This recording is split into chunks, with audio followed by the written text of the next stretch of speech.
జై శ్రీరామ్. ఈరోజు ఒక అద్భుతమైనటువంటి శ్లోకాన్ని మనం తెలుసుకుందాం. చాలా గొప్ప శ్లోకం ఇది. మనిషి సుఖాల వెంట పరిగెడుతూ ఉన్నాడు. అయితే ధర్మ సంబంధమైనటువంటి సుఖాల్ని అనుభవించడం తప్పు కాదు, కానీ దానికి కూడా మితం ఉండాలి. దాని వెనకాల ఏముంది అనేటటువంటి దాన్ని గమనిస్తూ ఉండాలి. ఉదాహరణకి షుగర్ వచ్చిన వాళ్ళు ఉన్నారనుకోండి, ఒక మధుర పదార్థం అనేది స్వీకరించడమే పనిగా పెట్టుకోకూడదు. ఎందుకంటే ఆ తర్వాత వచ్చేటటువంటి పరిణామం ఏమిటి, ఈ మధుర పదార్థం తిన్న తర్వాత నా శరీరంలో ఎటువంటి మార్పులు సంభవిస్తాయి, నేను అనుభవించేటటువంటి ఇబ్బంది ఏమిటి అనేటటువంటి విషయాన్ని గమనించాలి. అలాగే ఏదైనా సరే, ఏది అనుభవిస్తున్నా సరే, దాని తర్వాత వచ్చేటటువంటి ఫలితం ఏమిటి అనేటటువంటి విషయాన్ని సుఖం మీద ఉండేటటువంటి మక్కువతో మనిషి గమనించట్లేదు అని చెప్పి మనకు ఒక అద్భుతమైన ఉదాహరణతో పెద్దలు మనకు ఒక శ్లోకాన్ని తెలియజేశారు. మనం ఎప్పుడూ కూడా పెద్దల ఆధీనంలో ఉండాలి. గురువు గారు కానివ్వండి, తల్లి కానివ్వండి, తండ్రి కానివ్వండి, ఇలా భర్త కానివ్వండి, ఇలా జ్ఞానాన్ని సంపాదించాలి అన్న భావనతో జ్ఞాన సముపార్జన చేస్తూ జాగ్రత్తగా వారి యొక్క నిత్య వ్యవహారాల్ని చక్కబెట్టుకుంటూ వాళ్ళ సమయాన్ని సద్వినియోగం చేసేటటువంటి మహానుభావులు ఎవరైతే ఉంటారో వాళ్ళ ఆధీనంలో ఉండాలి. లక్ష్మణుడు అదే అంటాడు రామచంద్రమూర్తితో, నాకు స్వతంత్రం వద్దు, నీ యొక్క సేవ చేస్తూ నువ్వు ఎలా చెబితే అలా నడుచుకుంటూ నీ సేవకుళ్ళా ఉంటాను అన్నయ్య, నాకు స్వతంత్రత వద్దు అని అంటాడు. అలాగే ధర్మాన్ని ఆచరించే వాళ్ళ ఆధీనంలో మనం ఉండడం చేత మన యొక్క జీవితం కూడా ఉన్నత స్థాయికి వెళుతుంది. అలాగే తరువాత జన్మలు ఏవైతే ఉంటాయో అవి ఉన్నతమైనటువంటి జన్మలని పొందుతాం, తర్వాత జన్మలు. కాబట్టి ఇప్పుడు అసలు ఆ పెద్దలు తెలియజేసినటువంటి ఆ శ్లోకం ఏమిటో ఒకసారి మనం గమనిద్దాం. మాంసలుబ్ధో యథామత్స్యః లోహశంకుం నపశ్యతి సుఖలుబ్ధస్తథా దేహి యమబాధాం నపశ్యతి. చేపల్ని పట్టుకోవటానికి ఎర వేస్తారు. ఈ వానపాముని పాపం ఒక ఇనుప కడ్డీకి ఇలా గుచ్చి వానపాముని వేస్తూ ఉంటారు. చేప ఎర మాంసం అలా వేస్తారు ఎరగా చేపల్ని పట్టుకోవడానికి. చేపకి ఆ మాంసపు ముద్దనే చూస్తుంది, కానీ ఆ వెనకాల ఉండేటటువంటి ఆ యొక్క కడ్డీని గుర్తించదు.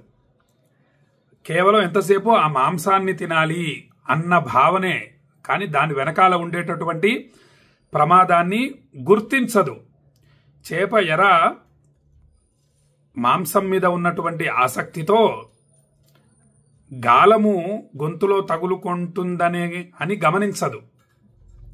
అలాగే సుఖం మీద ఉండేటటువంటి సుఖాన్ని పొందాలి, ఈ ఫలానా మధుర పదార్థం కానివ్వండి, ఇంకొకటి కానివ్వండి, ఏదైనా సరే మనిషి సుఖాల వెంట పరిగెడుతున్నారు.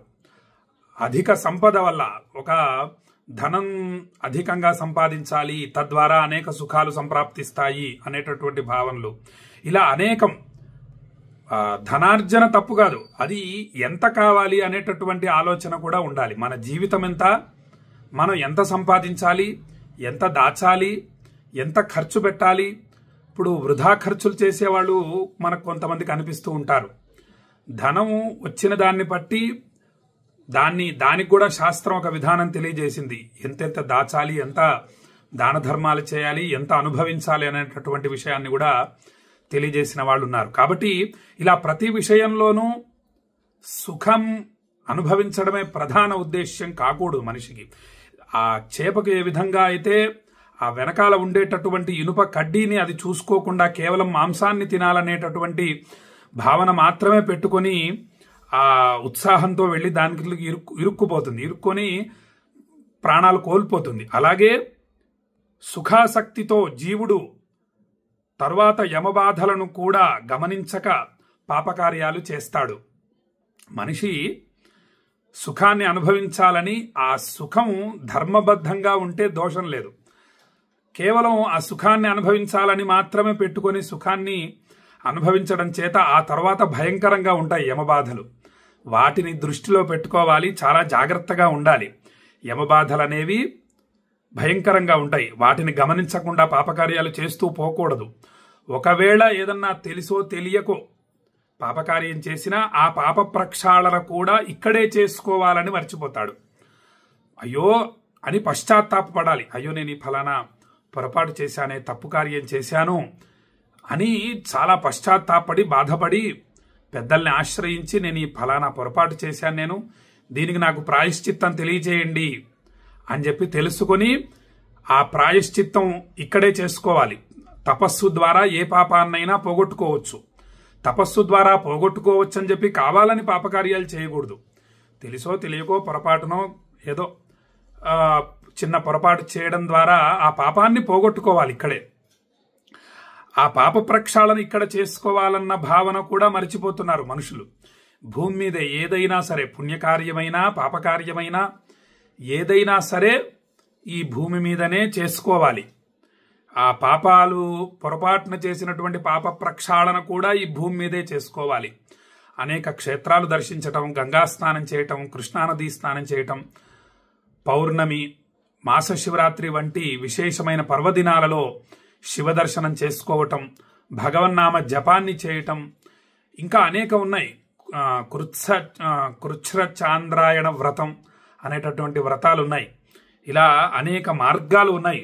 వాటన్నిటినీ కూడా చేసుకోవాలని మనిషి మరిచిపోతున్నాడు అని చెప్పి మనకు ఈ అద్భుతమైనటువంటి శ్లోకం ద్వారా పెద్దలు తెలియజేస్తున్నారు. కాబట్టి మనిషి చాలా జాగ్రత్తగా ఈ యొక్క విలువైన సమయాన్ని, 100 సంవత్సరాల ఆయుర్దాయం ఏదైతే ఉందో అది చాలా విలువైనటువంటి సమయం. మనకు ఫోన్లో కూడా చెప్తూ ఉంటారు చూడండి, 1 నిమిషం వేచి ఉండండి అంటారు. ఆ వచ్చిన తర్వాత మీరు మీ విలువైన సమయాన్ని వినియోగించి మీరు మా కోసం ఎదురు చూసినందుకు ధన్యవాదాలు అని చెప్పి తర్వాత విషయం ఏదో తెలియజేస్తూ ఉంటారు.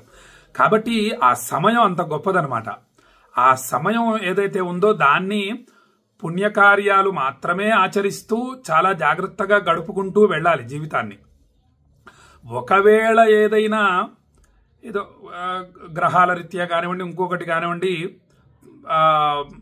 దురదృష్టవశాత్తు పొరపాటున ఏదైనా పాపకార్యం చేసినా దానికి మనస్సులో అనేక విధాలుగా బాధపడి మనస్సులో అయ్యో ఇలాంటి పొరపాటు చేశానని చెప్పి పెద్దలకు తెలియజేసి దానికి అనేక మార్గాలు ఉన్నాయి. ఆ పాప ప్రక్షాళనకు కూడా అనేక మార్గాలు మనకు ఋషులు తెలియజేశారు. వాటిని జాగ్రత్తగా ఆచరించి ఆ పాప ప్రక్షాళన కూడా ఇక్కడే చేసుకోవాలి. ఇక్కడ చేసుకోవడం వల్ల యమబాధలు తగ్గుతాయి. లేకపోతే అక్కడికి వెళ్ళిన తర్వాత అవి మళ్ళీ ద్విగుణీకృతంగా ఉంటాయి ఆ బాధలు. కాబట్టి అసలు పాపాల జోలికే వెళ్ళకూడదు. అందుకే మనస్సుని నిగ్రహించుకొని చాలా జాగ్రత్తగా మనస్సుని ఎప్పుడూ కూడా భగవత్ సంబంధంగా, ఇవన్నీ అందుకే వచ్చాయి మనకు. అష్టాదశ పురాణాలు ఎందుకు వచ్చాయంటే మనస్సు కళ్ళు దాగినటువంటి కోతితో సమానం. కాబట్టి దాన్ని నియంత్రించటం చాలా కష్టం, చాలా సులభం కూడా. ఇటువంటి మాటలు వింటూ అనేక పురాణాలు చదవటం, అనేక పుణ్యక్షేత్రాలు దర్శిస్తూ ఉండటం, ఎప్పుడూ కూడా మనస్సుని పరమేశ్వరుడి పాదపద్మాల మీద లగ్నం చేసి ఉంచటం, కాశీని ధ్యానిస్తూ ఉండటం వంటి సాధనలు చేస్తూ ఉండడం వల్ల ముందు అసలు ప్రధానంగా మనకు చేకూరేటటువంటి అదృష్టం ఏమిటయ్యా అంటే పాపకార్యాలు చేయమన్నమాట. పాపాల జోలికి వెళ్లకుండా మన యొక్క విలువైన సమయం అయిపోతూ ఉంటుంది. చూడండి, మొన్న శ్రావణ మాసం 1 రోజులు కాశీ విశ్వనాథుడిని ధ్యానిస్తూ ఉన్నాం మన మనస్సులో. తద్వారా ఏం జరిగింది? సరే, పుణ్య సముపార్జన సంగతి మనము అనే అక్షయ ఫలితాలు పొందాం, ఓకే. దాని గురించి మనం ఆలోచన పక్కన పెడితే, పుణ్య సముపార్జన గురించి ఆలోచన పక్కన పెడితే, అసలు మన మనస్సు ముందు పాపకార్యాలు చేయకుండా చక్కగా పరమేశ్వరుడి పాదపద్మాల మీద లగ్నమై ఉంది, ఎటువంటి ఆ పాపాలు అంటకుండా. కాబట్టి ఇలా అందుకే ఈ సాధనలన్నీ మనకు ఋషులు ఏర్పాటు చేశారు. వీటిని జాగ్రత్తగా ఆచరిస్తూ ధన్యులం కావాలి అని చెప్పి భక్తులకు తెలియజేస్తూ రేపు ఇంకొక అద్భుతమైనటువంటి శ్లోకాన్ని మరియు దాని అర్థాన్ని వివరిస్తానని చెప్పి భక్తులకు తెలియజేస్తూ సెలవు తీసుకుంటున్నా. జై శ్రీరామ్, జై శ్రీరామ్, జై శ్రీరామ్.